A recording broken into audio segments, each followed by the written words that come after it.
Tobey Maguire a failli ne jamais jouer dans Spider-Man 2. Et ceci s'explique par des douleurs au dos que Tobey Maguire ressentait qui auraient pu compromettre la suite de ses aventures en tant que Peter Parker et Spider-Man. Alors malgré de réelles douleurs existantes, il s'est avéré que c'était aussi une stratégie de la part de Tobey Maguire afin d'augmenter son salaire sur Spider-Man 2.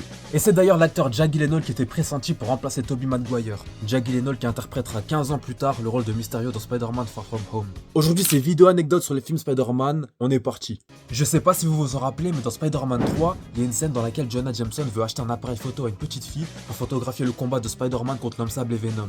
Et bien la fille qu'on peut voir à l'écran c'est nulle autre que la fille de Sam Raimi, le réalisateur des 3 premiers films Spider-Man. Pour ceux qui ont regardé les films Spider-Man et ceux qui aiment le super-héros, vous n'êtes pas sans savoir que le personnage du Dr Connors n'a que un seul bras. Et pour s'imprégner au maximum de ce personnage, l'acteur Rhys Ifans qui incarne le Dr Connors dans The Amazing Spider-Man 1 a décidé de vivre pendant quelques semaines avec seulement un seul de ses 2 bras.